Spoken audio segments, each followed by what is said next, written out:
Qual que é a matéria mesmo? Ministério Eclesiástico. É o que nós vamos iniciar hoje. Ministério Eclesiástico, página 114. É o que nós vamos, em torno aí de 4 ou 5 aulas, nós vamos falar sobre essa matéria. Quero justificar a matéria, como eu fiz nas outras. Eu acho que eu vou justificar um bocado de matéria. Por que nós temos essas matérias? Porque na grade curricular de muitos cursos de teologia, de nível básico e médio, no nosso caso médio, não tem algumas dessas matérias que a gente vem tendo. Discipulado, batalha espiritual, ética, pastoral e essa agora, Ministério Eclesiástico, e tem mais outra que é administração eclesiástica, não é isso? Nesse livro, né, eu estou dizendo, né? Administração eclesiástica. Então, missões urbanas também. Esse livro, na verdade, essa sequência de 6 matérias, elas não são tão comuns em outras demais grade curricular dos cursos. Então, por isso que eu estou justificando. Espero que os que têm participado, né, dessas matérias, espero que elas estejam sendo assim muito proveitosas e edificantes, né? Em teologia você não tem...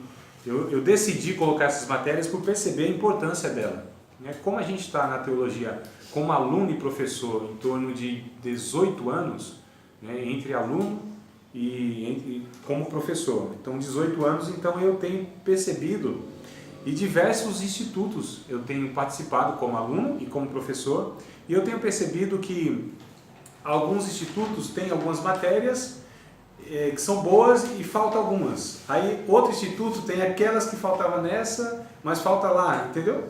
Então eu elaborei, né, tentei elaborar uma grade curricular que eu entendi que seria melhor, seria boa para as nossas realidades, por aquilo que eu tenho percebido nesses 12 anos como professor de teologia, em sala de teologia. Então a gente vai ganhando uma experiência e tendo um olhar onde a gente avalia a demanda, a necessidade. De repente a gente está ensinando uma coisa assim para a turma e fala, poxa, isso aqui não está fazendo sentido para eles. Isso aqui talvez numa academia, né, para uma pessoa que quer seguir carreira de teologia, talvez isso seja bom e faça sentido. Mas para a nossa realidade, no nosso dia a dia, porque qual que é a proposta, amados, da minha teologia, da teologia que eu ofereço? A proposta é que nos torne discípulos melhores de Cristo. Não só pessoas que saibam, né, que tenham conhecimento, que tenham ferramentas teóricas, aporte, né, suporte teológico, não apenas isso. Também, lógico, o curso de teologia tem que ter, lógico, um suporte teológico, né, conceitos e tudo mais. Precisamos aprender a hermenêutica, a sistemática, a história do cristianismo. Então, todas essas matérias elas são importantes, claro. Mas, por outro lado, eu estava percebendo que faltava aquilo que concerne ao nosso dia a dia, as nossas relações, né? Seja relação na família, seja na profissão, na própria convivência comunitária de fé, né? Na irmandade, no povo ali que a gente vive dia a dia. Então eu fui percebendo, falei, opa, eu acho que essa matéria aqui falta, vou introduzir ela. E uma delas, e como assim a gente também tem a proposta de alcançar de membros a pastores, né? Membros a obreiros, então também eu precisei mesclar com essas matérias que elas têm mais uma proposta para essas funções ministeriais, porém, como a gente tem percebido, ou pelo menos espero que vocês tenham percebido na matéria passada, a ética pastoral, que ela serve para nós, ou para alguns de nós, que também não tem aquela função ministerial, aquela questão oficial, né? Mas são princípios, são valores, são recomendações bíblicas que servem para nós também. Afinal de contas, o que a Bíblia ela propõe para propõe para todos, né? O que propõe para o pastor, propõe também para um novo convertido, para um discípulo qualquer. Esse qualquer não é pejorativo, tá? Eu digo assim, aquele que não faz parte do ministério, né, oficial da igreja e tal. Por quê? Porque todos são discípulos de Cristo, sem exceção. O pastor é um discípulo de Cristo, e um pastor também tem demandas e necessidades como um jovem, como um novo convertido, como um ser humano, que de fato é. Porque às vezes a gente coloca assim, professor, pregador, como pessoas super espirituais, gente que está acima do bem e do mal. Como diz na teologia, refinado está por cima da carne seca. Né? Esse é o termo técnico teológico que a gente usa, né? Então, assim, gente que não está sujeito a tal tentação. que não luta com tal pecado. Não, amados, nós somos iguais, né? Na estrutura nós somos iguais, na matéria nós somos iguais. Eu digo do barro, a fragilidade, as tentações, a inclinação para o pecado. Uns enfrentam melhor um tipo de pecado e outros enfrentam outro. Lidam, né, de uma forma um pouco mais tranquila. O outro tem uma tentação para isso aqui e o outro tem para aquilo lá. Então, mas todos nós estamos no mesmo barco. Todos nós dependemos da graça de Deus. Nós jamais podemos confiar em nós mesmos, né? Ainda que a gente tenha um conhecimento adequado, tenha enfrentado muitas e vencidas muitas batalhas, né, na vida cristã, mas todos nós, até Cristo vir, até que a gente seja chamado individualmente, e vai acontecer, né, com algum de nós. Espera comigo não. Morreu não penso, já fiz as contas, não vale a pena. Os irmãos já sabem aqui, viu? Que não, né, não é algo que eu posso estar enganado, porque a gente também não é dono da verdade, né? Mas a morte não está nos meus planos, entendeu? Morrer não faz parte assim do meu projeto de vida.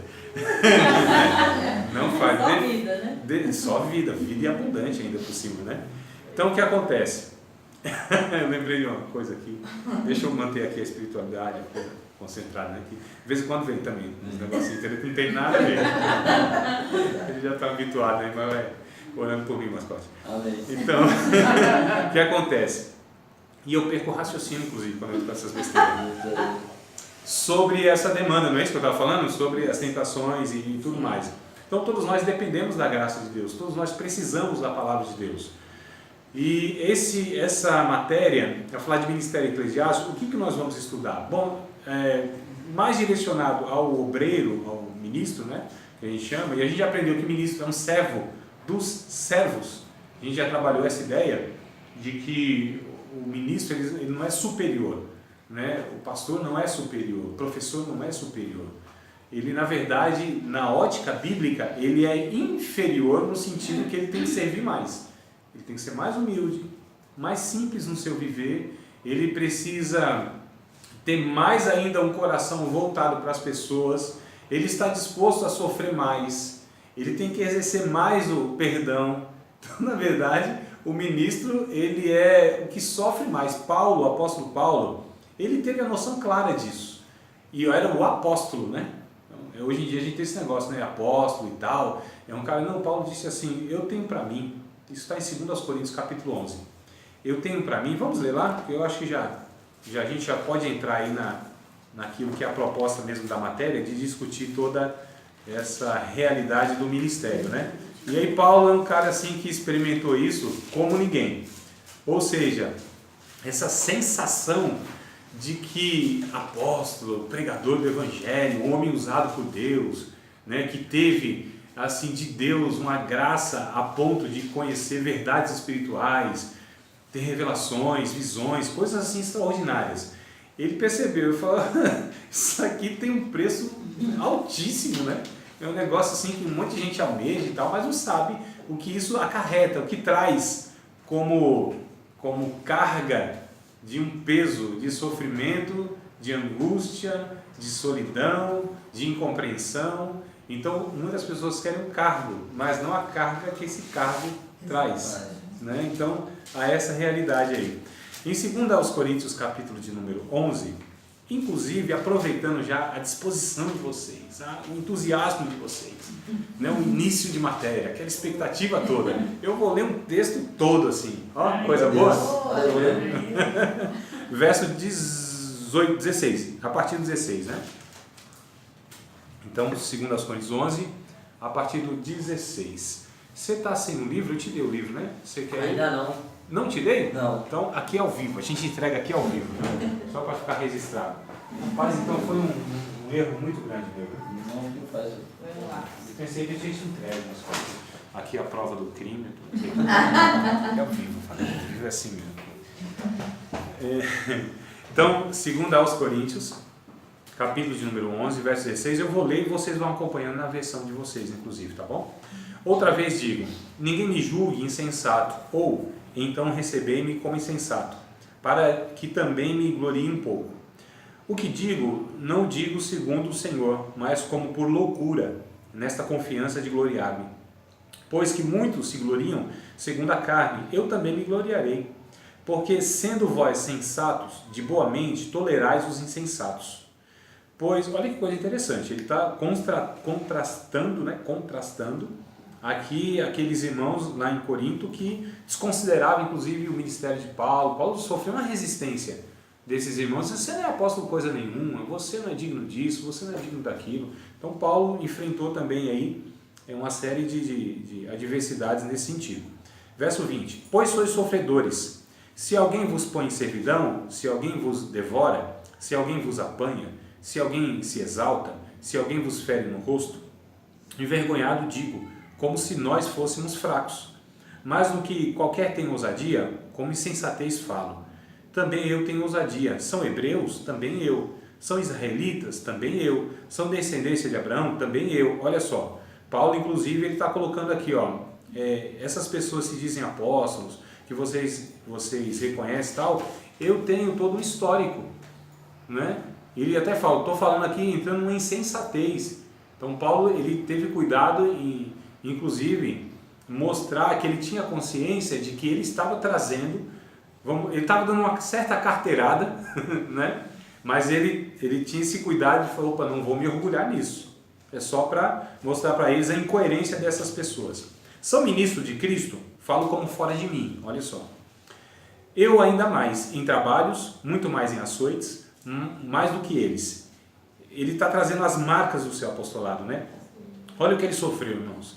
Em prisões muito mais, em perigo de morte muitas vezes, recebi dos judeus 5 quarentenas de açoites, menos um. Só lembrando que Jesus foi açoitado uma vez, Paulo 5 vezes. Esse açoite era um flagelo tão cruel, né? Era um chicote romano que continha na ponta, era um chicote com várias tiras de couro, e na ponta tinha pedaços de ossos quebrados, chumbo. Então, cada chicotada que dava nas costas da pessoa, o osso quebrado, ele rasgava a carne. E o chumbo entrava na carne. E quando puxava, saía pedaço de carne. Muitos morriam, né? Muitos morriam nesse flagelo mesmo. Então, assim, muitas vezes aparecia o nervo, a costela, os ossos, eles eram assim, expostos mesmo. Então, assim, aqui ele está falando de um flagelo muito cruel. 5 vezes ele sofreu isso. Será seguidas ou... Oi? Foram 5 vezes seguidas? Ocasiões diferentes, Ele está falando que muito... ele está trazendo... Não resistia. Às vezes a pessoa... Para matar eles dão 40. Menos um. Para não ter risco, porque era a lei, né? Não podia passar de 40. Então, para não ter risco de errar a contagem, eles eram tão minuciosos, né, os religiosos. 39. Então está 39. Então era 40 menos 1. Olha que coisa interessante. A religião é isso. A religião ela é incoerente, é insensata, é desumana. Isso é religião, que não tem nada a ver com o evangelho. O evangelho é outra coisa. Então o que acontece? Muitos morriam, na verdade não iam nem ser crucificados. Era a pena que se tinha, o açoite e depois a crucificação. Então muitos nem iam ser crucificados porque morriam mesmo lá, né? Então vamos lá, continuando aqui no verso 24. Recebi dos judeus 5 quarentenas de açoite menos 1. 3 vezes fui açoitado com varas, é outra coisa.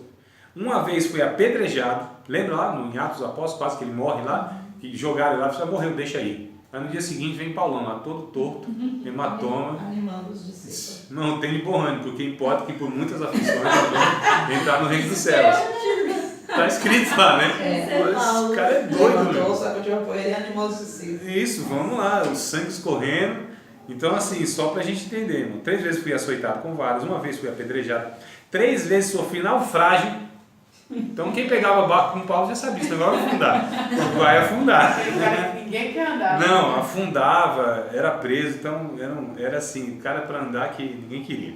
Uma noite e um dia passei no abismo, em viagens muitas vezes, em perigos de rios, em perigos de salteadores, em perigos da minha nação, em perigos dos gentios, em perigos na cidade, em perigos no deserto, em perigos no mar, em perigos entre os falsos irmãos, em trabalhos e fadiga, em vigílias, muitas vezes em fome, em sede, olha, passou fome, passou sede, em jejum, muitas vezes em frio e nudez, ficou sem roupa literalmente, passando frio.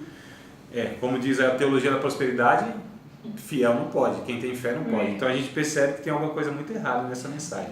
Verso 28. além das coisas exteriores, me oprime cada dia o cuidado de todas as igrejas. Quem enfraquece que eu também não enfraqueça? Quem se escandaliza que eu não me abrase? A gente tinha essa ainda, ele não podia andar com nenhuma mulher irmã, não. Nenhuma mulher não, né? Nenhuma irmã mulher, me dizendo. Não podia, porque o povo já caía de pauladas. Não pode. Mas como não pode? O Pedro anda, o Tiago anda. Paulo não. Né? Em 1 Coríntios capítulo 9 ele vai defender essa questão. Como não? Eu não posso receber uma oferta dos irmãos, está lá em 1 Coríntios capítulo 9. Então, né, existe Paulo aqui uma incompreensão muito grande. Então, se convém gloriar-me, gloriar-me-ei no que diz respeito à minha fraqueza. Verso 31. O Deus e Pai de nosso Senhor Jesus Cristo, que é eternamente bendito, sabe que não minto. Não acabou não, hein? O sofrimento. Em Damasco, o que governava sobre o rei Aretas, pôs guardas às portas da cidade dos Damascenos, para me prenderem, e fui descido num cesto por uma janela na muralha, e assim escapei das suas mãos. Paulo estava lá para ser julgado. Alguns judeus disseram assim: nós vamos ficar aqui fazendo jejum. Enquanto nós não pegarmos ele e matarmos, a gente não come. Até hoje estão sem comer. Né? Mas escapou. Então, assim, olha o sofrimento desse homem de Deus. Olha só, amados, como que ele entende. Aqui, não foi, eu busquei aqui, mas não é nessa passagem que ele diz assim: eu tenho para mim que Deus nos colocou como o último de todos, como escória do mundo, escória da sociedade, como lixo do mundo. Esse era o termo que eu estava procurando, eu pensei que estava nesse texto, está em outro. Então ele tem essa ideia de que nós apóstolos somos colocados como o último na lista. Nós não somos o primeiro, porque o sofrimento que a gente passa, nós somos considerados escória de todo mundo, o lixo da sociedade. Esses são os termos que Paulo usa para se referir a ele como apóstolo. Né? Então não tinha nada de glamuroso, nada assim de exaltação ser apóstolo. O apóstolo de Cristo era um mártir, era o homem a ser perseguido, era o homem a ser morto, era o primeiro na lista, era o linha de frente, irmão. Era aquele que ia ser colocado mesmo nas trincheiras, né? E todos morreram de mortes terríveis, menos João, né? O único. O resto foi tudo de morte. Mas Jesus acho que falou para Ananias, né, que ele ia ver o que é sofrer por causa do nome dele. Esse foi o chamado de Paulo, foi esse, né? Porque ele aceitou a Cristo, reconheceu Cristo como seu Senhor, e aí foi lá na casa do Ananias, não foi? Foi. Não foi Ananias, não. Outro Na rua direita, Ananias. Isso. Não, Simão Curtidor de couro. Ananias que envia lá. Ele disse assim para Ananias: vai, porque eu vou mostrar para ele o quanto ele deve padecer pelo meu nome. Então esse foi o chamado de Paulo, sofrer pelo nome de Cristo, que na realidade é uma consequência de todo discípulo de Cristo, irmãos. É porque nós vivemos em uma sociedade onde não há resistência para o Evangelho, né? Pretendo ir para Cuba agora em outubro, novembro, se Deus me ajudar e os irmãos também, na oração e na contribuição financeira.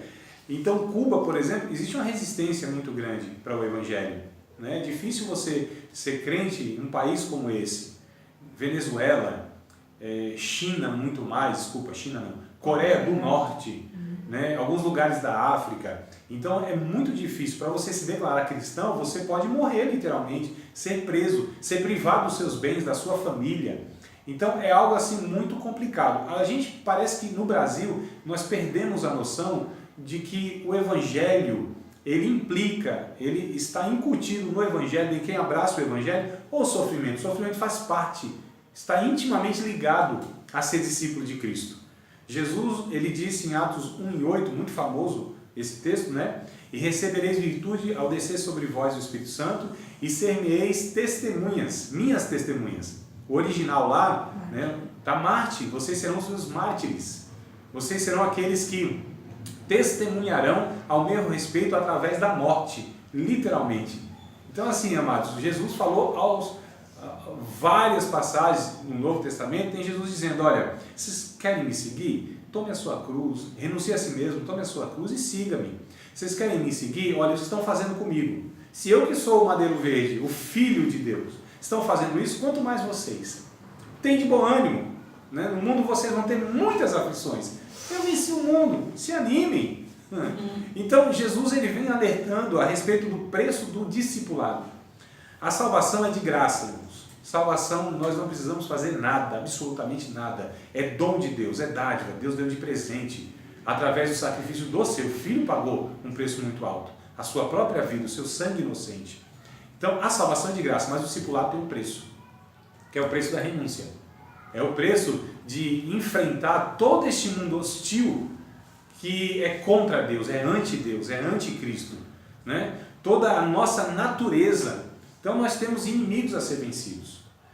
O mundo, a nossa velha natureza, o diabo e todo um sistema arquitetado contra Deus. Então o negócio não é fácil, né? Então a gente precisa entender que quem deseja o episcopado, o ministério, quem deseja se engajar na obra de Deus, quem deseja servir a Deus com toda a sua força, entendimento, alma, ânimo e tudo mais, existe um preço muito alto a ser pago. É o preço da renúncia. É o preço de aceitar que, de fato, o sofrimento será algo natural. É natural, irmãos. Então, nesse país livre, nesse país onde eu posso abrir uma igreja se eu quiser amanhã, abrir um salãozinho lá, pôr uma placa, me denominar pastor, ser pastor, onde eu posso fazer um culto numa praça pública, né, um domingão, sem pedir autorização para a prefeitura, muitas vezes, embora não seja correto, né? A gente recomenda que a gente vá, pelo menos tenha esses meios aí. Mas assim, há uma liberdade. Eu cansei, não, graças a Deus não cansei.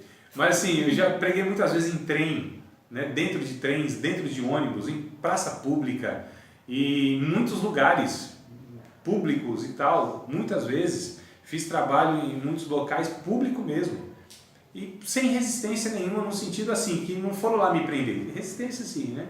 Um outro, aquela tal, mas no geral, eu não fui pela autoridade repreendido, eu não fui preso e nada. Então a gente perdeu essa noção de que os crentes hoje morrem pelo simples fato de falar, eu acredito em Cristo. Cristo é meu Senhor. Só por isso, por mais nada. Não é que são maus cidadãos, não é que são criminosos, é que eles são discípulos de Cristo. Pelo fato de ser discípulos de Cristo, estão morrendo. Seus filhos, mulheres estupradas, né? Seus bebês mortos. Então isso acontece hoje, irmãos. É por isso que missões é algo que a igreja não faz e nem quer fazer, porque traz essa realidade que os nossos irmãos hoje, eu não estou falando de 2 séculos atrás, eu não estou falando de 1000 anos atrás, estou falando hoje, agora. Enquanto nós estamos aqui reunidos para discutir a respeito do Evangelho, nossos irmãos estão morrendo, literalmente, de uma forma cruel, né? Então, o ministério eclesiástico, essa matéria, vai propor nós pensarmos a função do obreiro no corpo de Cristo. Nós falamos da ética pastoral, que é o comportamento do obreiro. A teologia pastoral vai abranger um pouco mais e o ministério eclesiástico vai falar sobre a função. Então, são 5 ministérios, né? Os principais que atuam. E aí eu quero ler com vocês já a página 115, na introdução, para a gente entender aqui a proposta da matéria e tudo mais. Introdução. E aí eu vou justificar o porquê que tem esse conteúdo e porquê que eu dei essa longa introdução, tá? Alguns animais vivem totalmente isolados. Não se associam nem com outros da sua própria espécie, exceto com a mãe no primeiro período da vida e com a companheira, durante o cio. O ser humano, ao contrário, é gregário, vive em grupos. Tal associação é necessária a fim de alcançar objetivos que individualmente não seriam possíveis. Além disso, a própria natureza humana sente necessidade do companheirismo e do amor. Depois de haver criado Adão, Deus disse: não é bom que o homem esteja só.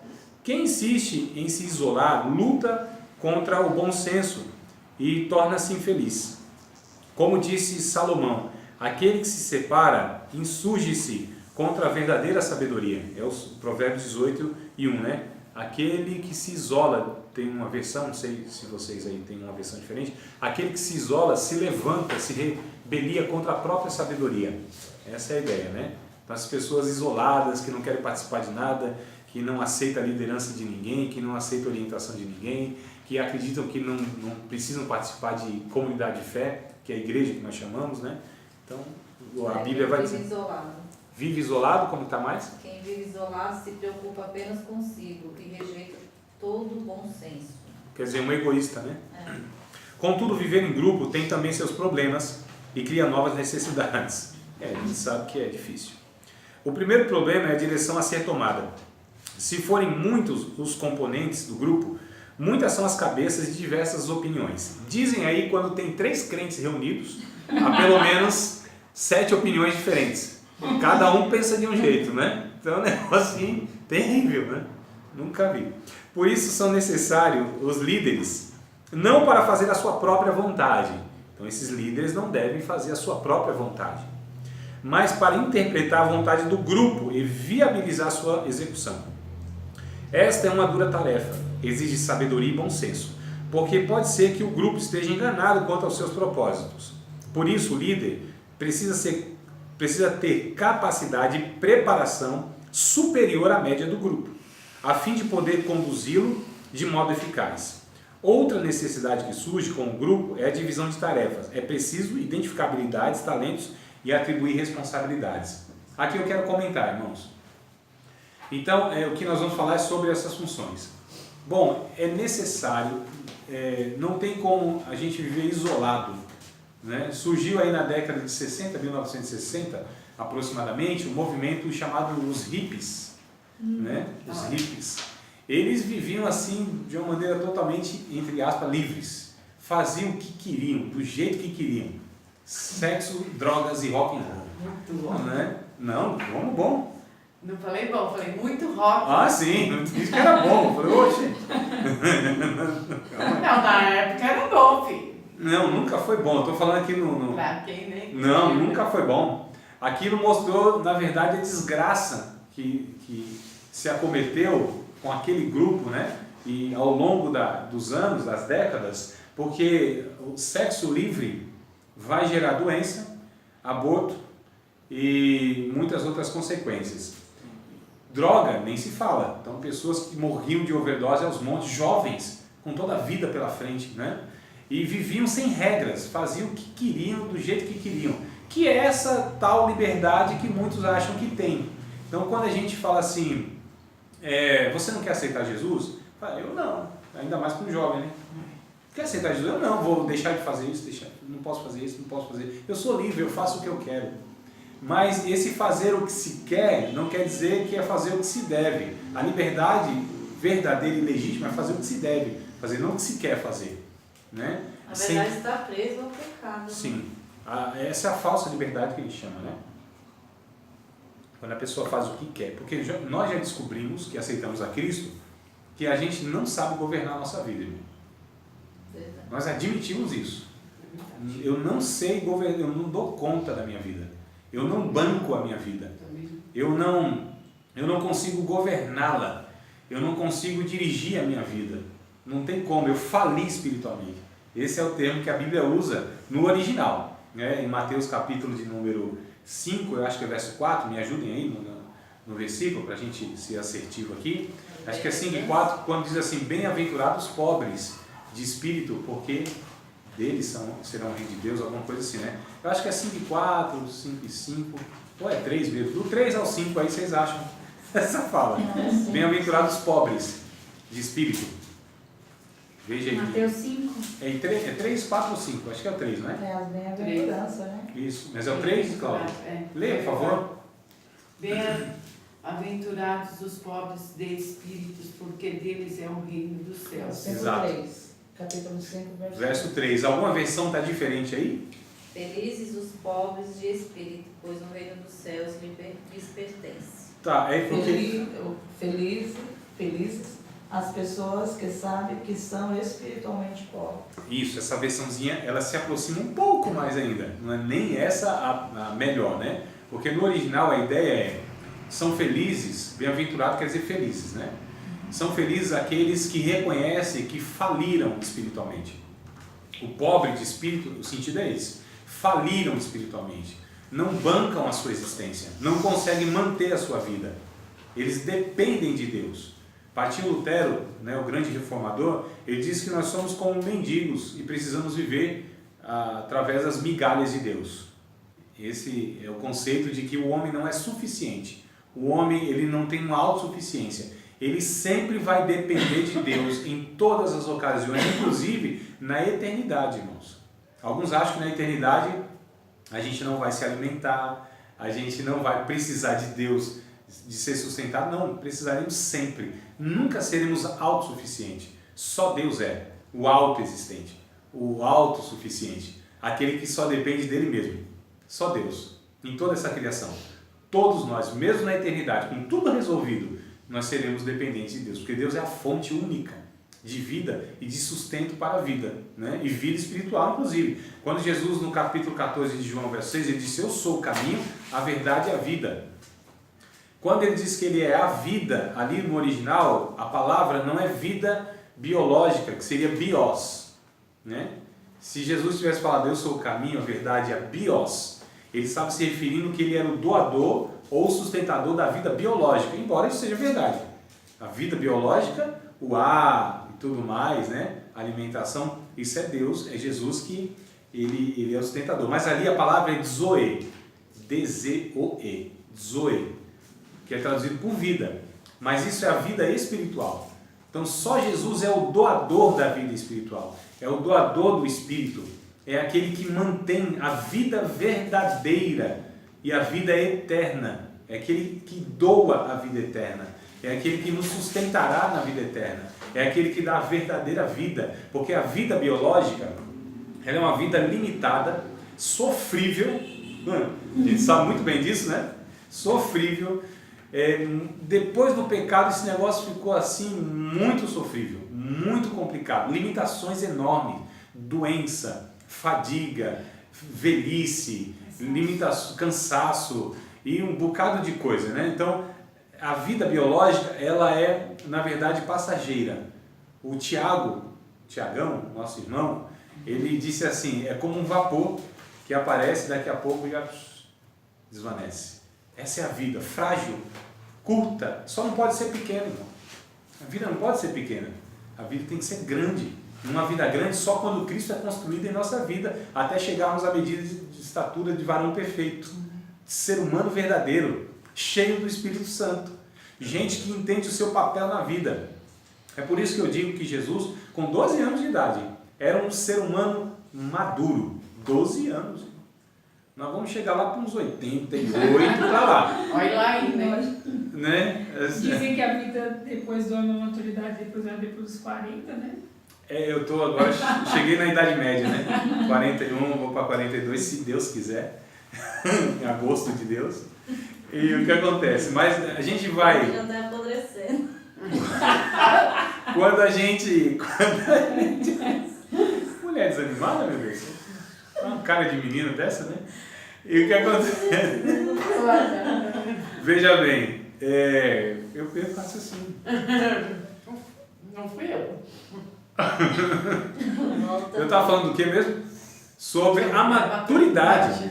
Então, quando a gente percebe assim, nossa, está chegando na maturidade, está compreendendo as coisas, assim, o que é a vida, o que é importante na vida, conviver bem com alguém, e tendo gosto para as coisas, entendendo que a vida não é coisas que se possui, é aquilo que se vive, as companhias e tal, acabou a vida. Acabou a vida. 80, 90, não é sério, irmão. Né? Você percebe assim. Aí você vê Jesus com 12 anos de idade, ele era um homem maduro. Por que eu digo que ele era um homem maduro? Porque ele tinha convicção, ele tinha clareza de 3 coisas. Quem era Deus, ele tinha plena consciência de quem era Deus. Né? Lembra da conversa dele? Com os pais dele, dizendo assim, por que vocês estão me procurando? Vocês não sabiam que me convinha estar na casa do meu pai? Com 12 anos de idade. Ele tinha convicção de quem era o pai dele, que não era José, era Deus. E aí, ele tem ainda outra convicção. Então, primeiro, quem é Deus? Segundo, quem é ele? Ele é filho de Deus. Jesus não tinha crise de identidade. Jesus não tinha complexo, nem de inferioridade e nem de superioridade. Ele sabia exatamente quem ele era. E sabia a sua missão nesta vida, seu papel nessa vida. Ele tinha clareza disso. Ele foi até o final com essa missão. Ele sabia exatamente o que Deus queria da vida dele. Então essas 3 coisas, parece que é simples, mas a maioria de nós vai passar a vida e a gente não sabe com clareza essas coisas. E a gente não vai desempenhar com clareza essas 3 coisas. Olha só. Então a maturidade, né? Essa vida madura, o que Deus quer de nós, a finalidade das coisas. Então, quem pensa que é alguma coisa não sendo nada, diz o texto bíblico, engana-se a si mesmo. Então, o ministro, aquele que foi vocacionado por Deus, ele precisa entender que ele não é o dono das almas, que ele não é superior a ninguém. Nós vivemos, amados, em uma sociedade marcada pelo pecado. A marca maior dessa sociedade é pecado, que se traduz por vários comportamentos. Antes era o machismo e agora está sendo o feminismo. O que é o machismo e o feminismo? São extremos de um mesmo pecado, de considerar o outro inferior, né? Então o homem considerava a mulher inferior. Então o homem achava que podia mandar na mulher. Até hoje aí a gente percebe que o homem pensa que é dono da mulher. Se a mulher não quer corresponder ao amor, mata, porque ele entende que é propriedade dele. Não é? Acha-se no direito de fazer isso. E ainda a nossa sociedade se matou por amor. Pelo contrário, né, irmão? Matou porque não tinha amor, não tinha noção do que era amor. Então a mulher hoje também está confundindo os papéis e ela quer assumir um papel que é do homem, que não é inferior, mas que é uma ordem estabelecida por Deus de construir juntos, né, um lar e edificar esse lar, cada um no seu papel. Então não é papel maior nem menor. O cabeça na sociedade machista é o que mandava. Mas na Bíblia o cabeça é aquele que protege a mulher, aquele que direciona a mulher, aquele que prevê o perigo, aquele que provê as necessidades. Isso aqui é cabeça no sentido bíblico, né? Então a gente vê essa marca dessa convivência onde um quer mandar no outro, onde um quer subjugar o outro, onde um quer oprimir o outro. As relações que nós vemos são relações opressoras, até mesmo na sala de aula. Muitas vezes o professor ele acha que ele está acima, ele é maior, ele oprime intelectualmente o outro, não é? Ele usa o seu poder de oratória, de argumento, de conhecimento para sufocar o outro, porque ele não quer ser afrontado. Ele acha que ele é o que sabe mais, é o único que sabe, e que o outro que está ouvindo não sabe mais do que ele e nem sabe aquilo que ele também sabe. Olha só, o pastor muitas vezes esse formato que nós criamos, esteticamente eu estou dizendo, onde tem um altar, que a gente chama de altar, né? Um negócio assim, cadeiras que são colocadas em cima, isso na verdade veio lá, irmão, do Constantino. Veio lá de Constantino. Veio lá do imperador que colocou a cátedra, que era a cadeira, né, mais elevada, onde o camarada dava ordem de cima para baixo. Essa é a ideia que nós criamos também, onde tem pessoas superiores, gente que sobe, está acima, no altar, está com o microfone na mão, né, vociferando. Esse cara ele não pode nem ser questionado, é um cara superior. E o líder, então, é aquele cara que ele tem que ser obedecido a todo custo. Não é isso a nossa proposta. A nossa proposta é mostrar que de fato há uma necessidade de liderança. Mas que esse líder, biblicamente falando, ele precisa ser uma pessoa que sirva. A marca dele deve ser serviço. A marca dele deve ser entrega. A marca dele deve ser amor intenso pelo ser humano. Olha, Que diferença. a Bíblia, ela vai trazer, a Bíblia é perfeita. A Bíblia é perfeita. A proposta do Evangelho é inigualável, inimaginável. Jamais uma mente humana poderia conceber uma proposta tal de convivência nos seres humanos. Jamais. O Evangelho é lindo, irmãos. O Evangelho só pode ter vindo da mente de um Deus soberano, bondoso, amoroso, como é o nosso Deus. Uma proposta perfeita, mesmo entre pessoas imperfeitas, né? Ele coloca todo o egoísmo por terra, né? Tudo. Porque ele fala que aquele que quer ser grande, é tudo bem, quer ser grande, tá, sirva. Jesus. Aonde a nossa natureza é para ser servido, né? A Jesus, ele quebra as pernas assim dos apóstolos. Quebra. Né? A linguagem é essa na teologia, viu? Mas está acostumando aí. Quebra as pernas assim dos apóstolos. Porque assim, irmãos, eu vejo no capítulo 13 de João, o Pedro, ele representava nós, naquilo que a gente quer ser servido e que não é servido. Pedro representava ali o nosso desejo de ser superior. E aí quando Jesus ele pega uma toalha, cinge os seus lombos. Ele pega uma bacia, vai começar a lavar os pés dos apóstolos? Pedro disse assim, não, Senhor, meus pés não lavam. O que estava na mente de Pedro? Ele é Senhor, Ele é Deus. Ele já tinha confessado que Ele era Deus. Pedro já tinha falado, não, Tu és Deus, o Filho de Deus, Tu és Deus, o próprio Deus está aqui, a segunda pessoa da Trindade está entre nós aqui. Pedro tinha declarado literalmente isso. Na mente de um Deus isso era claro na sua declaração. Tu és Deus, está aqui conosco. Então, se Tu és Deus, me lavar os pés, o que sobra para mim? É por isso que Pedro falou, não, meu não, Senhor. Aí Jesus diz assim, se eu não te lavar o pé, tu não tem parte comigo, assim, então a cabeça, pé, lava tudo. O cara é meio desequilibrado, né? E aí Jesus, ele faz isso, e ele diz o seguinte, em João capítulo 13, diz o seguinte, olha, vocês me chamam mestre e Senhor, e fazem bem, porque eu sou mesmo. Jesus reconhecia e sabia quem ele era, mestre e Senhor, Deus. Mas assim como eu fiz com vocês, vocês devem fazer uns com os outros. Eu vos deixei o exemplo. Então Jesus ali, ele acaba com qualquer possibilidade de nós reivindicarmos que o outro nos sirva e nos acharmos no direito de que o outro nos sirva. Acabou, é Deus, irmão, servindo. É o próprio Deus se fazendo homem. E ele, outras ocasiões, ele perguntou, ele falou assim, porque veio no caminho Jesus andando e no caminho os discípulos discutindo, né? Aquela coisa toda. E assim, o que vocês estavam falando aí no caminho? Nada, Senhor. É bem assim. Nada, todo mundo se calou, né? Mas a Bíblia vai dizer que eles estavam discutindo quem era maior. Quem era maior? Sou eu o maior. Não, o maior sou eu. Não, Jesus, eu vou ser o vice de Jesus. Depois de Jesus partir, sou eu que assumo. Eu sou tal, primeiro vice, segundo vice-secretário, então, quem é maior? Quem é maior? É Jesus. O que vocês estavam discutindo pelo caminho? Se envergonharam, né? Diante de Deus, ninguém tem coragem de admitir. Não, eu me julgo maior do que o outro. Não, o outro é inferior, o outro tem que me servir. O outro sabe menos. Diante de Deus, fica quietinho, né? Mas nada. Aí Jesus está bom. Como que é a convivência aí na sociedade? Ah, Senhor, os maiores dominam sobre os menores. Então, entre vocês não vai ser assim. Jesus disse isso. Entre vocês não vai ser assim. Não tem como. Aí, em outra ocasião, Jesus pergunta, quem é maior? Quem serve ou quem é servido? Quem está à mesa, né? Ou quem serve? Quem é maior? Aí eles responderam assim, quem está à mesa, né? É maior, porque são servidos. Aí Jesus disse, então, eu, entre vocês, sou aquele que serve. Irmãos, tira toda e qualquer possibilidade de nós, discípulos de Cristo, acharmos que temos o direito, porque nós vivemos numa sociedade, numa geração de direitos. Direito a todo lado, processa todo mundo, não é?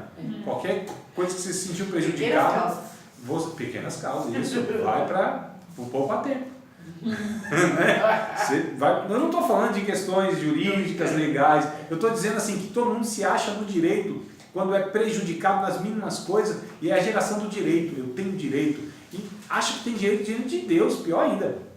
Eu reivindico, eu decreto, eu determino, eu não sei o que, tomo posse, e aquela besteiraiada toda, não entendendo que na verdade nós somos chamados, amados, para servir. As 5 marcas de uma igreja saudável é que ela é ortodoxa, doxológica, querigmática, coinônica e diacônica. Isso é meio estranho.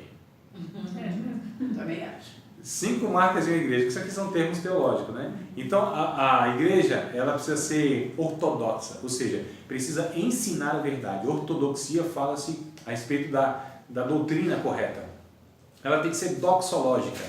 Doxologia fala a respeito de adoração. Tem que adorar a Deus, entender o que é adoração. Não estou falando de 4 paredes. Eu estou falando de uma vida de adorador, de um caráter de adorador, de adorar a Deus pelas obras, pelas relações. Adorar a Deus é muito mais do que levantar as mãozinhas para o alto 2 horas, e algumas vezes na semana, né, cantar uns louvorzinhos e etc. Adoração é uma vida de adoração, é uma vida de estilo de adoração. Ela precisa ser querigmática, precisa anunciar o Evangelho, e precisa compartilhar a verdade de Deus com os perdidos. Ela também tem que ser coinônica. Nós precisamos, dependendo de nós, viver em comunhão com todos os homens. Irmãos. Depende de mim, é a minha parte nisso, então eu vou fazer ao máximo de tudo para ser um promotor da paz. Né? Bem-aventurados pacificadores. Não é isso que diz lá as bem-aventuranças? Então, dependendo de mim, eu vou ser essa pessoa que vou trazer a harmonia nesse ambiente. Eu não vou ser jamais um agente de discórdia, de contenda, jamais. Tem um texto muito interessante lá em Eclesiastes, eu acho que é capítulo 8. Vamos ver se a gente acha, mas lembrei agora desse texto, faz até um tempinho que eu não... Qual que é o livro? Eclesiastes, né? Faz um tempo que eu não leio, que eu não falo, e veio na mente agora, entendo que não é um acaso. Pode ser um acristo, né? Mas um acaso não pode ser. Capítulo 10. 10. Eclesiastes 10 e verso 1, né? 10 e 1 de Eclesiastes. Assim como a mosca morta faz exalar mau cheiro e inutilizar um unguento perfumador, assim é para o famoso em sabedoria e honra um pouco de astúcia. A mosca morta, irmão, ela estraga todo o perfume. Vocês já entraram num ambiente onde estava tudo bem, aquela comunhão, alegria, um conversando, aí entra uma pessoa, parece que traz assim uma nuvem, Já. um ambiente carregado, parece que estraga o ambiente. Uma pessoa, O voodoo. é a mosca morta. Um peso, né? Essa mosca morta que cai nesse perfume, nesse ambiente, estraga tudo, Não sabe. exala o mau cheiro. Então nós não podemos jamais ser essas pessoas. Nós precisamos entender que nós somos chamados de fato para ter paz. Então, koinonia, promover a comunhão. Koinonia quer dizer comunhão, né? E aí, por último, deixei por último, não por acaso, mas proposital, a igreja precisa ser diacônica, ela precisa ser serva. Nós precisamos ser servos do mundo, servos dos seres humanos, servos dos pequeninos, servos de todos. Nossa, tem uma música que me vem à mente agora bem longe, servos de todos os irmãos, um negócio assim, né? Eu não vou continuar cantando aqui, você sabe que vai dar no final, né? Então, é melhor ensinar, né? Fica aí, Já percebeu que toda vez que eu canto a igreja treme de nervoso, não é poder não. Nervoso, né? Então, essa questão, amados, precisamos ser servos, deve ser a nossa marca, servo de Cristo. O Judas, também o Tiago, que eram irmãos de Jesus, quando eles vão escrever as suas cartas, tanto Tiago quanto Judas, percebam lá no primeiro versículo, Tiago, servo de Jesus, Judas, servo de Jesus. Eles poderiam colocar irmão de Jesus? Claro que poderia, porque eram, não é? Mas não usaram, irmãos, disso, não deram essa carteirada.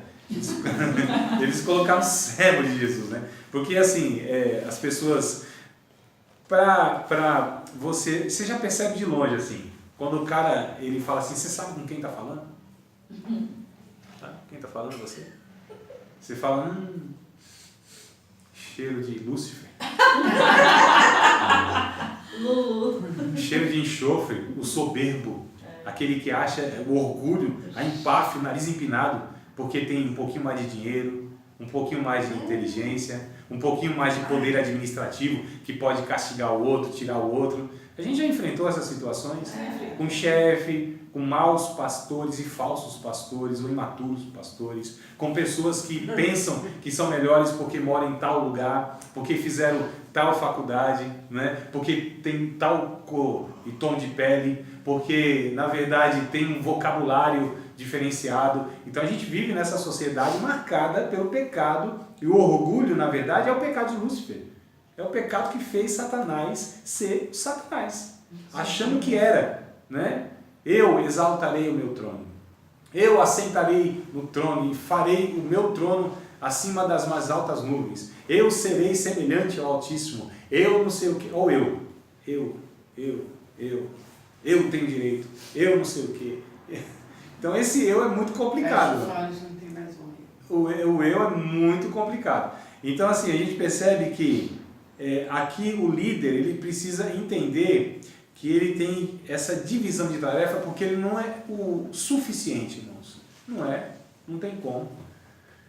A pessoa pode ser o mais inteligente que for, ele pode ser o mais capacitado por Deus, ele pode ter diversos dons espirituais, mas ele não é o suficiente.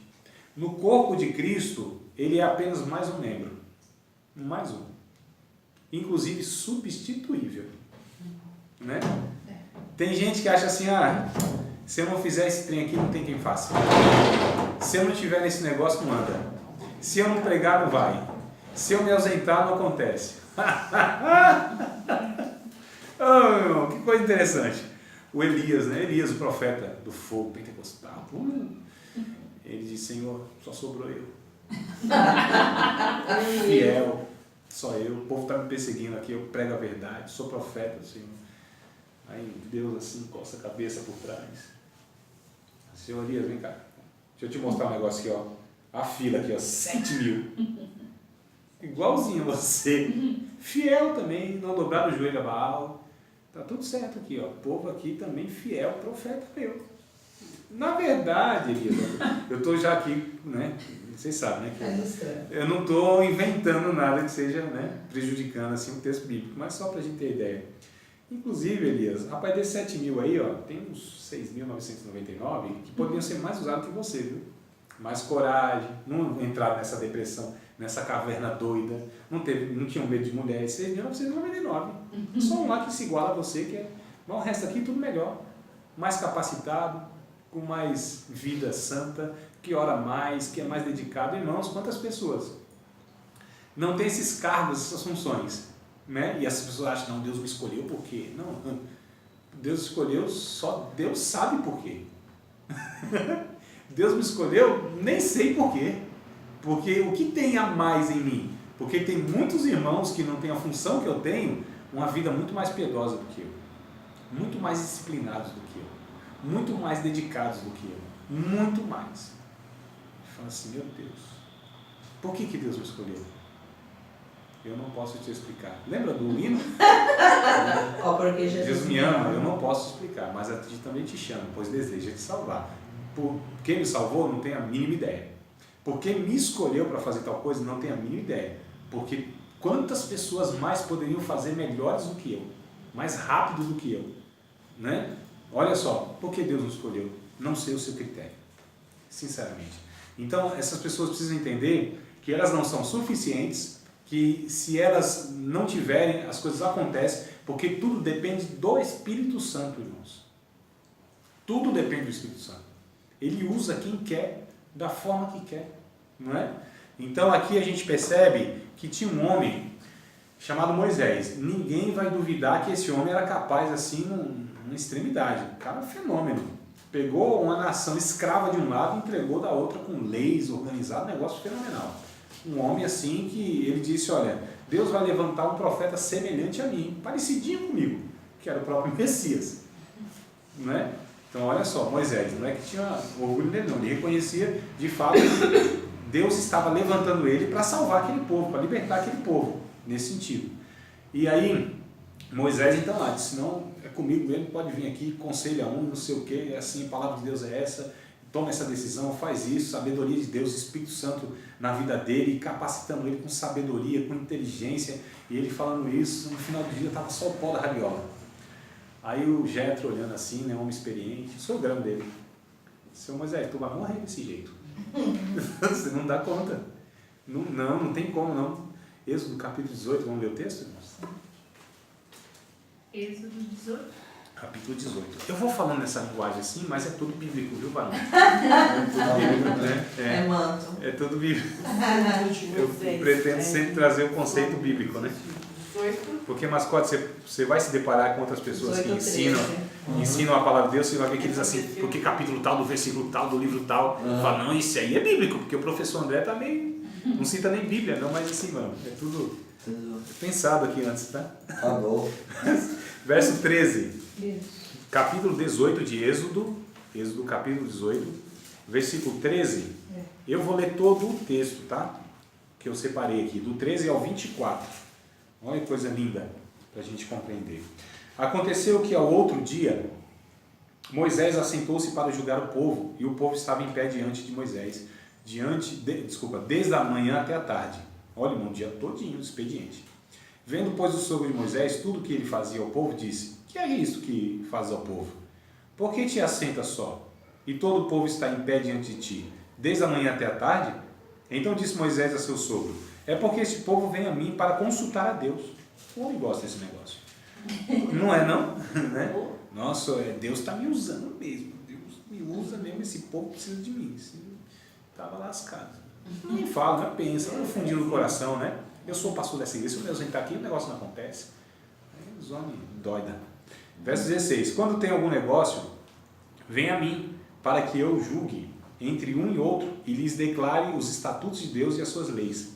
O sogro de Moisés, porém, lhes disse, não é bom que fazes, totalmente desfalecerás, assim tu como este povo que está contigo, porque esse negócio é muito difícil para ti.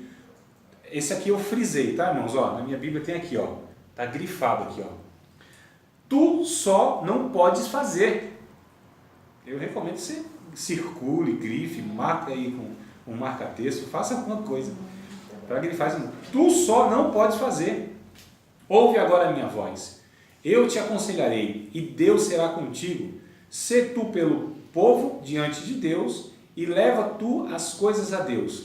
Ele teve que ouvir uma outra pessoa que não tinha a posição de líder como ele tinha. Olha, irmãos, ele era o líder. A minha pergunta é, quem pastoreia aquelas pessoas que são os pastores? Quem é que cuida daqueles que cuidam do povo de Deus? Para quem que esses homens confessam pecado? Pede orientação. Eles se acham super-herói. Não é? Então a gente precisa ter muito cuidado com isso aí. E declara-lhes os estatutos e as leis e faz-lhes saber o caminho em que deve andar e a obra que deve fazer. Olha que conselho de Deus. E tu dentre o povo, todo o povo, procura homens capazes, tementes a Deus, homens de verdade, que aborreçam a avareza e põe-lhes sobre eles por maiorais de 1000, maiorais de 100, maiorais de 50 e maiorais de 10. Para que julguem este povo em todo o tempo, e seja que todo negócio grave tragam a ti, mas todo negócio pequeno eles o julguem. Assim a ti mesmo te aliviarás da carga, e eles a levarão contigo. Se isto fizeres, Deus tu mandar, poderás então subsistir. Assim também todo este povo em paz virá ao seu lugar. E Moisés deu ouvido à voz de seu sogro e fez tudo quanto tinha dito. Amados, aqui há uma lição de Deus assim extraordinária, que é o seguinte: divide a carga. Tem pessoas capazes que podem liderar 1000 pessoas, pessoas capazes que podem liderar 100 pessoas, pessoas capazes que podem liderar 50 e outras 10, que tenham qualidades, temente a Deus, que não amam o dinheiro, né? É sempre esse problema, né? Sempre. Então isso aqui faz bastante. É o dinheiro e o poder. Dinheiro, poder e fama. Coisas difíceis, né? São 3. O tripé que a humanidade se apoia em todos os tempos. Olha aqui, mano, a gente está falando de milhares de anos atrás. A humanidade ela se apoia em um tripé: dinheiro, fama e prazer. Isso aqui pode ser o dinheiro mesmo, não tem erro, é dinheiro. Riqueza, né? Fama é reconhecimento. Prazer aí pode ser de muitas maneiras, vários prazeres. O ser humano ele pode ter até dinheiro e prazer, mas ele busca fama. A gente vê em muitos políticos, os caras já têm dinheiro, já têm prazer, vários prazeres, mas não tem fama. Uns têm fama, têm dinheiro e buscam o prazer. Tem uns que têm prazer, têm dinheiro, mas não tem fama, ou tem fama e não tem dinheiro. Ou seja, é incompleto. A humanidade sem Deus busca essas coisas até o final da vida. Elas querem sugar isso aqui, né? Então é muito complicado. Homens de Deus, mulheres de Deus têm que ter um tripé diferente. O tripé do cristão está em 1 Coríntios capítulo 13, acho que é verso de número 11. Não, 11 não, é 12. Vamos lá o texto? Só uma observação aqui, professor. Por isso que muita gente se suicida, porque tem esse tripé, mas está faltando alguma coisa. Sim. Deus, paz, esperança. Que as pessoas falam, nossa, mas como o cara Tinha tinha tudo. tudo? Então, o tudo na ótica do mundo, né? Não tinha paz. Então, Medo e ambição, professor? Hã? É o medo e ambição? Mais ou menos, também. Ambição, né? Que seria a questão da cobiça, né? Isso. A cobiça. Então, assim, o ser humano sem Deus, ele tem um abismo existencial. Uhum. Ele tem um vazio, um oco enorme, que só pode ser preenchido pelo Espírito Santo. Verdade. Só. O cara pode ter dinheiro aos montes, pode ter fama, pode ter muitos amigos, pode gozar dos prazeres que essa vida pode dar. Mas se o cara não tem Cristo, se a pessoa não experimentou da bênção de ter o Espírito Santo habitando na sua vida, enchendo ele de paz, enchendo de alegria, enchendo de esperança, essa pessoa não tem absolutamente nada, irmãos. É um pobre, cego, miserável, está nu diante de Deus, né?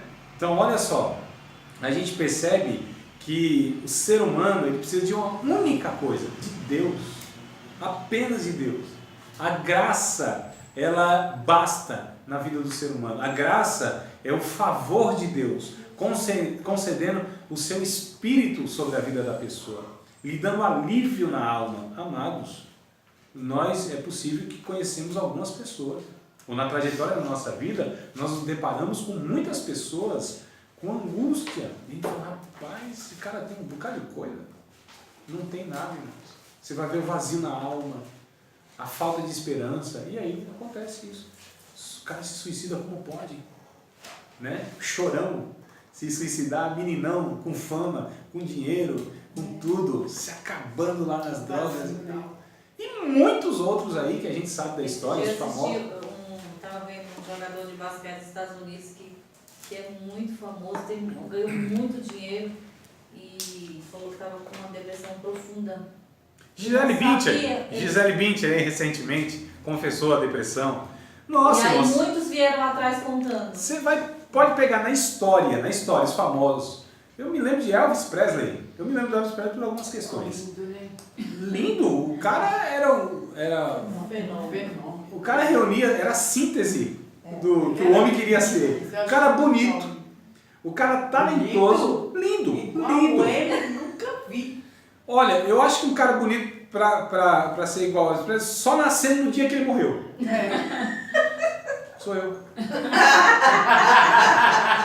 Ele morreu no dia 16 de agosto de 1977. Foi justamente quando eu nasci.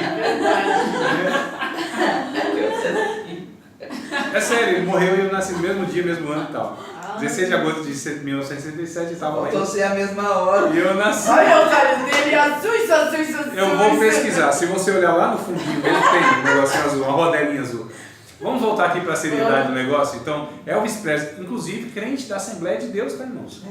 Ele Pra quem tem não um cantava YouTube, ele cantando um hino mais perto. Com grande estudo, Isso! né? Que coisa Nossa, linda, gente. louvando Ele chorava desesperadamente. Ele cantava com um quinteto que era da Assembleia de Deus lá, 5 negrões assim, abençoados, louvando a Deus, e ele cantando, tem aí Os gravado. tons de voz eram os melhores. Nossa. Até hoje. Cara, um fenômeno. Então assim, lindo. Lindo, ele era muito lindo. Dinheiro aos montes. Fama entrou pro... Só que, irmãos, quando você pega o final da vida dele, triste. Por isso que não importa o começo. Né? Suicidou? Triste. Não morreu de overdose. Na sua mansão. A mansão fenomenal. Inchado. Inchadão. Cara assim, todo... Né? O fim do ser humano sem Deus é trágico, é triste. Né? Então, voltando aqui para a questão, o ser humano precisa entender que ele é mais um, né? Todo ser humano é mais um, que tem o mesmo valor no meio de todos aqueles que ele está inserido. Nós somos especiais? Somos, dentre todos os especiais. Então, o líder, o homem e a mulher de Deus, precisa entender que ele não é autossuficiente, que ele não é melhor. Né?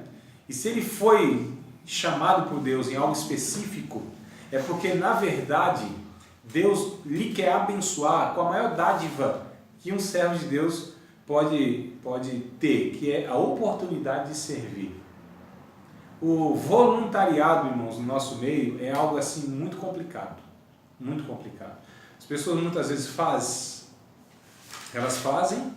sempre no sentimento que alguém está lhe devendo depois do seu feito. Não é? O voluntariado precisa ser trabalhado porque as pessoas acham que voluntário é aquele que faz a hora que quer, como quer, do jeito que quer. Não é assim. Pelo contrário. Nós todos somos chamados como voluntários para servir a Deus e aquilo que Deus nos vocaciona a fazer ou a servir. Então aqui a gente percebe que a gente precisa distribuir tarefas, né, na igreja, onde for. A gente precisa entender que Deus tem peças que vão nos ajudar, inclusive, a exercer aquilo que Ele nos chamou e a gente entende que nós somos interdependentes. Lembra do 1 Coríntios capítulo 14, quando Paulo diz assim, quando vocês se reúnem, como é a reunião de vocês? Um tem salmo, um tem doutrina, um tem revelação, outro tem interpretação. Faça-se tudo para a edificação do corpo. Essa palavra para a edificação do corpo aparece várias vezes lá no texto. Para a edificação do corpo. Para a edificação do corpo. Para a edificação do corpo. Então sempre essa interdependência. Eu dependo de ti, meu querido irmão. Achei que os loucura. Hoje eu estou assim, musical. Não está sendo fácil. Hoje eu estou. Isso é perseguição, viu? Tudo bem, Somos corpo independente. e assim bem ajustados, totalmente ligados, unidos, vivendo em amor, uma família, sem qualquer falsidade, vivendo a verdade. Expressando a Glória do Senhor, uma família, vivendo compromisso, grande amor de Cristo. Eu preciso de ti, querido irmão. É para mim que você está cantando isso aqui, né? Precioso. Então, queridos, a gente precisa entender aqui nessa introdução dessa matéria que o ministério eclesiástico vai justamente tratar sobre a função, o que é exercido por essas pessoas que nós vamos tratar, ou seja, apóstolo, profeta, evangelista, pastores e doutores. E nós, nesse meio, qual é a nossa função? É justamente essa, entender que nós somos vocacionados por Deus para fazer isso e aquilo, mas que outras pessoas também são chave para que a gente caminhe juntos, né? Porque a gente está vivendo uma coisa muito prejudicial ao reino de Deus aí, que é um grupo chamado de desigrejados. Aquelas pessoas que entendem que não precisa de igreja, não precisa de viver em comunidade, não precisa de pastor, de líder, de ninguém. E tem que haver um equilíbrio. Também a dependência disso e achar que se você sair dali você vai morrer, não é bem assim, né? Então, assim, quando a gente fala de igreja, a gente está falando de um convívio social e não de uma quatro paredes, de uma denominação. Tá certo? Porque, de fato, tem ajuntamento que é pior, né? Era melhor, às vezes, não estar naquele ajuntamento. Aquilo faz mais mal do que bem. É a ceia que o povo estava celebrando, lá em 1 Coríntios capítulo 11. Paulo diz assim, vocês se reúnem para quê? É para pior. Eu não vou louvar essa reunião de vocês. Vocês comem cada um o seu próprio pão, cada um come a sua própria ceia. É uma reunião de eus. Não tinha nós lá, né? Só tinha os eus. Cada um comia a sua própria ceia, não se importando com o outro. Senhor, obrigado, 30 dias o Senhor manteve fiel aqui, e louvado seja Deus, ainda bem que eu estou aqui, o Senhor me preservou, me guardou. Aí você não olha ao lado, né? Você acha que aquele pedaço de pão é para você. Não, aquilo saiu de um todo. Aí Paulo diz assim, olha, se vocês mordem uns aos outros, como que vai ser esse negócio? Se vocês estão comendo o corpo de Cristo aqui, mordendo o corpo de Cristo, aí Paulo diz lá em Gálatas, vocês aí, cuidado para não devorar uns aos outros. Vocês são os canibais existenciais. Vocês comem uns aos outros. Olha que coisa horrível. Né? Vocês devoram uns aos outros. Então a gente entende aqui que o ministério eclesiástico, as funções e o reino de Deus nos traz a responsabilidade sobre o outro. O outro, para mim, é problema meu mesmo. Não é problema do outro. Eu vou contar uma ilustraçãozinha aqui para completar o negócio. Já teve música, já teve ilustração e a gente encerra aqui, tá bom? Então a gente passa a sala no final também. Então, é o culto completo. Não está sendo fácil não hoje. Eu acho que eu já contei para vocês aquela ilustração da ratoeira. Do ratinho. Lembra, Maíra? A ratoeira do ratinho, Analice lembra? Cláudia? Não? Então só tem... Inclusive o ratinho apareceu ao vivo. Meu pai amado, olha que coisa. Isso aconteceu alguns anos atrás. Mas nada de ato. Porque eu estava contando essa ilustração numa mensagem lá na Igreja Batista e apareceu um rato na hora. Ah, não, pelo amor de Jesus, não. Foi um negócio, foi assim, um negócio assim fenomenal. Nem eu pensei que a ilustração seria tão viva, né? Parecia um rato, bem nessa hora que eu estava falando. Mas deixa eu contar rapidinho aqui. Não, não quero, mas em 2 minutos a mais. Não, Veja bem, um ratinho, ele morava numa fazenda e aí, numa certa noite, ele ouve um desembrulhar, né? Um barulho de desembrulho assim e tal, e ele sai, um rodapézinho assim, a casinha dele sai e tal, olha assim, e vê a dona mulher desembrulhando assim um pacote e tira uma ratoeira. Você ficou desesperado, assim, sim, uma ratoeira? Nós estamos perdidos, tem um problema grande aqui. Foi correndo lá pro galinheiro, disse, dona Galinha, nós temos um problema muito grande, porque tem uma ratoeira aí na casa, na fazenda. Eu disse, não tem nada a ver com isso aqui não. A ratoeira vai ser colocada lá, eu tô aqui no galinheiro, o problema é teu. O ratinho ficou assim, escandalizado, com o espírito individualista daquela galinha, egoísta, não é? Sem senso nenhum de coletividade. Então foi lá para a leitora, né? Dona leitora, vim informar aqui que nós temos um problema e nós temos que pensar numa solução para isso. A leitora, senhora, não tem problema nenhum, a ratoeira não vai me afetar em absolutamente nada. Você se vira, problema é seu. Desconsolado, falou, tem que falar com a dona Vaca. Disse, dona Vaca, pode falar. Aí, nós temos uma ratoeira. Problema sério que a gente precisa pensar aqui como que a gente vai resolver. A vaca disse, olha para mim o meu tamanho. Se eu pisar nessa ratoeira, eu esmago ela. Não tem nada a ver com o problema é teu.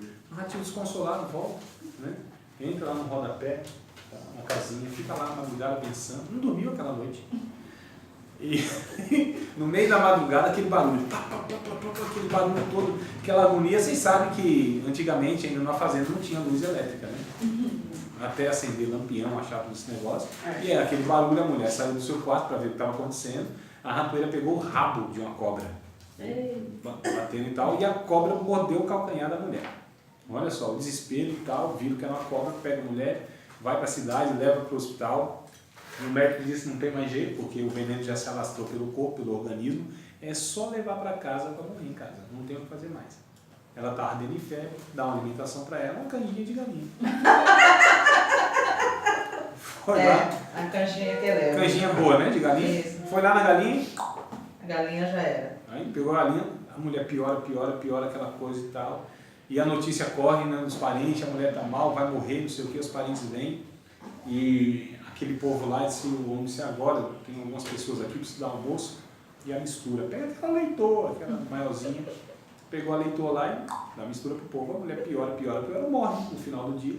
Aí vem os parentes longe, faz velório, aquela coisa toda, e o homem preocupado, meu Deus, esse povo vai ficar de luto aqui 3, 4 dias. Tem que dar carne para todo esse povo. Pega aquela vaca, matou a vaca. E o ratinho só observando. Se eu avisei por isso que a gente tinha um problema. Se tivesse resolvido o problema, né? Eu avisei que o problema era nosso. Olha que coisa interessante. Quando a gente vive em uma sociedade, o problema nunca é de um, afeta os outros.